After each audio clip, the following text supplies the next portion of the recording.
വിവാഹമോ വിശേഷ ദിവസങ്ങളോ ഏതുമാകട്ടെ, മനസ്സിലുണ്ടോ മാക്സിലുണ്ടോ. പരുതൂർ പഞ്ചായത്തിലെ കുടിവെള്ളക്ഷാമം രൂക്ഷം. പഞ്ചായത്തിന്റെ നേതൃത്വത്തിൽ ഒരു ടാങ്കർ ലോറി കൂടി ജലവിതരണത്തിനായി കൊണ്ടുവരാനാണ് തീരുമാനമെന്ന് പരുതൂർ ഗ്രാമപഞ്ചായത്ത് പ്രസിഡന്റ് APM സക്കറിയ പറഞ്ഞു.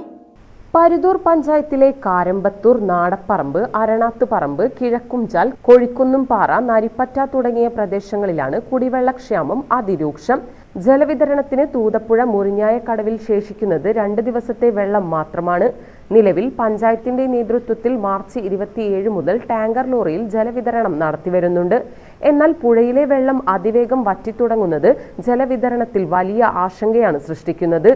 ഈ സാഹചര്യത്തിൽ പഞ്ചായത്തിന്റെ നേതൃത്വത്തിൽ ഒരു ടാങ്കർ ലോറി കൂടി ജലവിതരണത്തിനായി കൊണ്ടുവരാനാണ് തീരുമാനമെന്ന് പരുതൂർ ഗ്രാമപഞ്ചായത്ത് പ്രസിഡന്റ് APM സക്കറിയ പറഞ്ഞു.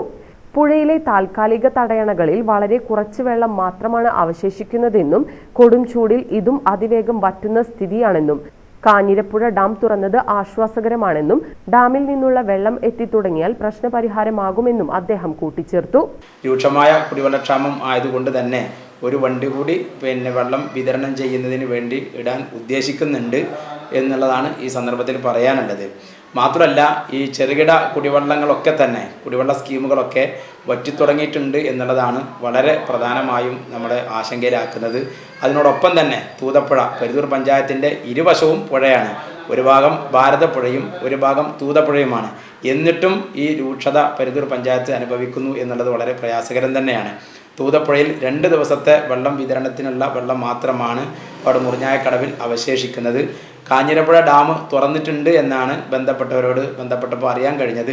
2 ദിവസത്തിനകം വെള്ളം ഈ പ്രദേശത്തേക്ക് എത്തിപ്പെടും എന്ന് തന്നെയാണ് പ്രതീക്ഷിക്കുന്നത്.